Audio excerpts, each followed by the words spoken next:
You know what? Nobody talks about avoidance, don't struggle with commitment because they're afraid of relationships. They struggle because they've been waiting their entire life for someone who won't punish them for breathing. Let me say that again differently. The avoidant in your life isn't emotionally unavailable. They're emotionally selective. And there's a massive difference. See, most people think avoidants are these fortress-dwelling hermits who've sworn off human connection. That's garbage. What's actually happening? They're protecting something precious, something most people lost touch with years ago. The ability to tell the difference between real safety and performed intimacy. And here's what's wild. When an avoidant finally recognizes that safety in another human being, they don't just open up. They bond at a depth most people will never experience in their entire lives. We're talking about the kind of loyalty that doesn't need Instagram posts or constant validation, the kind that just is. So, if you've ever loved an avoidant and felt like you were speaking different languages, this is for you. And if you are avoidant and you're tired of being called commitment phobic, this is definitely for you. Because I'm about to show you exactly who breaks through those walls, why 99% of people bounce off them, and what happens when an avoidant finally says, it's you. The thing everyone gets wrong about emotional guardedness. Here's the lie we've all been sold. Vulnerability equals strength. And if you're not crying in public or sharing your trauma on the first date, you're emotionally stunted. But avoidants aren't emotionally stunted. They're emotionally strategic. And there's a reason for that. Picture this. You're 7 years old. You fall off your bike, scrape your knee and run inside looking for a hug. But instead of comfort, you get, you're fine. Stop being dramatic. Or worse, you get nothing at all. Just empty rooms and the TV playing in the background. Your nervous system takes notes.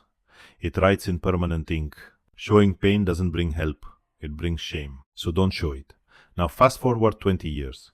You're an adult who looks calm under pressure.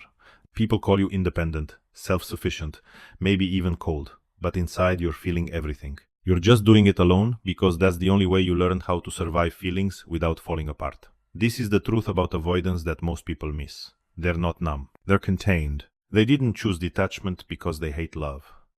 They chose it because love in their experience came with conditions, with expectations, with a constant threat of disappointment.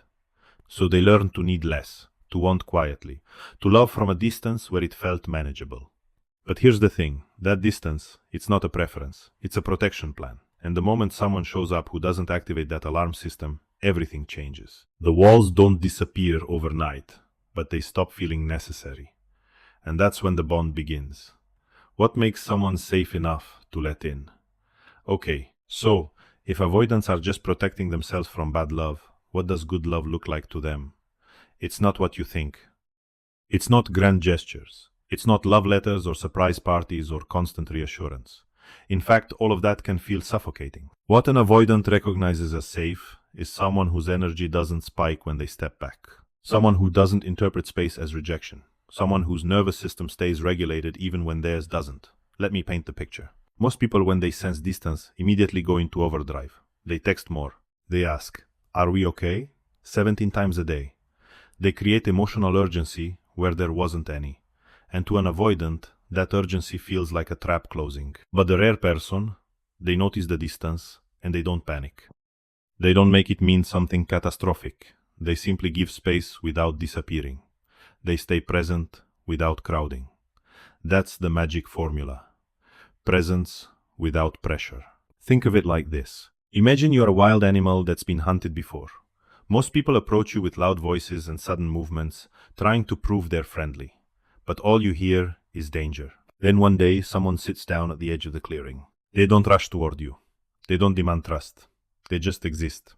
Calm, steady, non-threatening. And slowly, you start to come closer. Not because you were forced, but because for the first time, closeness doesn't feel like a risk.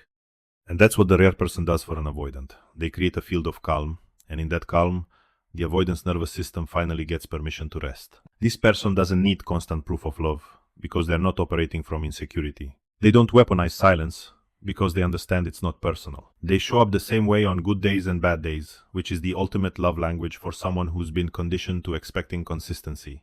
And here's the kicker. This rare person doesn't even realize they're rare. They're just being themselves. And that authenticity is exactly what the avoidant has been scanning for their entire life. Why most people crash and burn before they even start? Let's be honest, most people don't make it past week 3 with an avoidant. And it's not because avoidants are impossible. It's because most people are operating from their own unhealed wounds. Here's how it usually goes down. You meet someone avoidant. There's chemistry, maybe even fireworks. But then after a few dates, they start pulling back. Not in an obvious I'm done with you way, just slower responses, less intensity, more space. And this is where most people self-destruct. They assume the worst. They think they're losing interest. I need to do something. So they double down. They initiate more. They create reasons to connect. They start performing closeness instead of letting it breathe. And every single one of those moves confirms the avoidance fear. If I let someone in, they'll try to consume me. Here's another common mistake. Guilt trips. You never make time for me. I feel like I'm the only one trying. Why won't you just open up? To an avoidant, those statements don't sound like requests for connection. They sound like punishments for existing in their natural rhythm. And punishment is exactly what taught them to build walls in the first place. Then there's the third failure mode, taking it personally. The avoidant goes quiet for 2 days, and suddenly it's fine if you don't care. Neither do I. Or worse, weaponize silence in return. That's not boundaries, that's retaliation. And avoidants can smell retaliation from a mile away because it reminds them of every conditional relationship they've ever had. So what happens? They retreat even further. Not out of malice, out of self-preservation. Because to their nervous system, your reaction just proved that closeness equals emotional chaos. The tragic part, most people who fail with avoidance aren't bad people. They're just wounded in the opposite direction.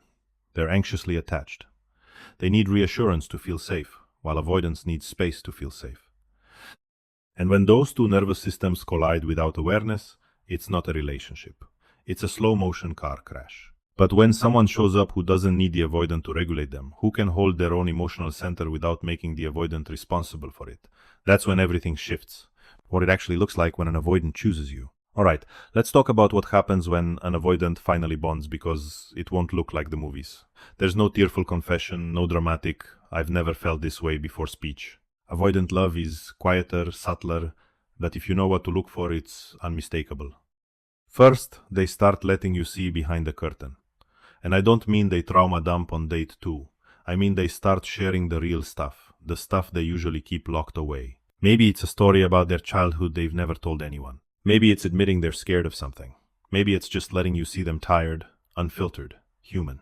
That's huge, because avoidants don't perform vulnerability. If they're showing you that side, it's not a tactic. It's trust. Second, their version of I love you shows up in action. They might not say it every day, but they'll prove it in 1,000 tiny ways. They remember the thing you mentioned once, 3 weeks ago. They rearrange their schedule without announcing it. They fix something for you and act like it's no big deal. These aren't small gestures. They're avoidant love letters written in silence. Third, the space they take starts to feel different. It's no longer about escaping you. It's about recharging for you. They'll pull back for a day or two, but they always come back. And when they do, they're more present, more engaged, more there. Because here's the shift. When an avoidant bonds with the right person, solitude stops being a refuge from connection and starts being fuel for it. And fourth, the biggest sign of all, you stop feeling like you're chasing.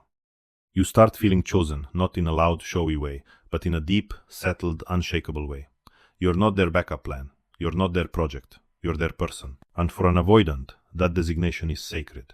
It doesn't get handed out lightly. And once it's given, it doesn't get taken back. Because avoidants don't do revolving door relationships. They don't bond and unbond every 6 months. When they commit, it's cellular. It rewires their entire sense of home.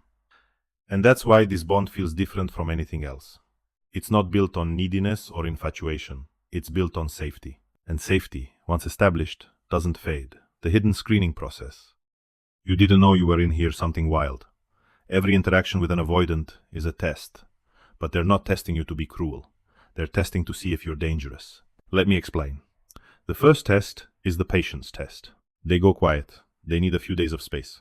And your job? Don't freak out. Don't fill the silence with panic. Don't make their need for space about your worth. Pass this test and you prove something critical. Their rhythm is safe with you. The second test is the autonomy test. Can you have your own life, your own interests, your own emotional center without needing them to constantly validate it? Because if you can't, they'll feel responsible for your happiness. And responsibility feels like a cage. But if you show up whole with or without them, they relax because you're not asking them to complete you. You're inviting them to complement you. Big difference. The third test is the consistency test. Are you the same person on Tuesday that you were on Saturday? Or do your moods swing wildly based on how much attention they're giving you? Avoidants have lived through inconsistency. They've been loved conditionally, so they watch for patterns. And if your presence is steady, day after day, week after week, that's when the walls start coming down. The fourth test is the respect test. Do you honor their boundaries? Or do you push and prod and guilt them into changing? Because if you push, you're just confirming that love means losing themselves. But if you respect their edges without resentment, something incredible happens. Those edges soften on their own. None of these tests are conscious. The avoidant isn't sitting there with a checklist. Their nervous system is simply scanning for one thing. Will this person hurt me if I let them close? And most people fail without even knowing they were being evaluated because they operate from their own needs, their own timelines, their own definitions of love. But the rare person, they pass every test without trying. Because they're not performing safety, they're being it. How to become the one they'll never let go. So, let's get practical. How do you actually become that rare person? First, anchor yourself. If your emotional state depends on how quickly they text back, you're already in trouble. Avoidants need partners who are emotionally self-sufficient. Not distant, not cold, just solid. Do your own inner work. Build your own life. Find your own center.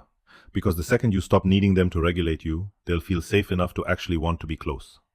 Second, reframe space. When they pull back, don't make it a crisis.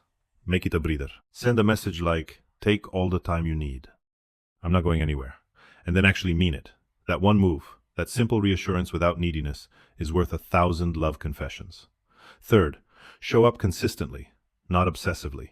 Consistently. Be the same warm, steady presence, whether they're texting you every hour or once a week. Because that consistency is how trust gets built brick by brick. Fourth, love them as they are. Don't try to fix them. Don't try to make them more expressive, more available, more like you. Love their rhythm, love their pace, love the way they show love, even if it's different from how you do. Because the moment you stop trying to change them, they'll finally feel free to change on their own terms. And fifth, be patient, but not a martyr. There's a difference between giving someone space and letting yourself be breadcrumbed. If you're consistently showing up and they're consistently unavailable, that's not an avoidant being cautious. That's someone who's not ready. And you deserve someone who is. So, yes, be patient, but also know your worth. The right avoidant will meet you halfway. Maybe not loudly, maybe not immediately, but they will. And when they do, that bond will be worth every single second you waited. The final truth about avoidant love. Here's what most people don't understand. Avoidant love isn't less than anxious love or secure love. It's just different. It's quieter, slower, deeper. When an avoidant bonds, they're not handing you a part of themselves. They're integrating you into their survival system. You become the exception to every rule they built to protect themselves. And that's not something they do casually. So if you're loving an avoidant, stop seeing their walls as rejection. Start seeing them as protection for something incredibly valuable. And if you can prove through presence and patience that you're not a threat to that valuable thing, the walls won't just come down, they'll transform into bridges. And if you are avoidant, I need you to hear this. You're not broken. You're not incapable of love. You're just careful. And being careful is a strength, not a flaw. The right person won't punish you for it. They'll honor it. And when you finally let them in, you'll realize that love doesn't have to be a cage. It can be the first safe place you've ever known. So, here's my question for you. Drop a comment right now. If you're avoidant, what's the one thing you wish people understood about how you love? And if you love an avoidant, what's been the hardest test to pass? And if this resonated, hit subscribe. Because next time, I'm breaking down the exact phrases that make avoidants feel safe instead of cornered. The words that build bridges instead of walls. You wanted to know who avoidants bond with for life. Now you know. It's the person who doesn't demand they be different. The person who proves quietly and consistently that love doesn't have to hurt. Be that person and watch what happens. What?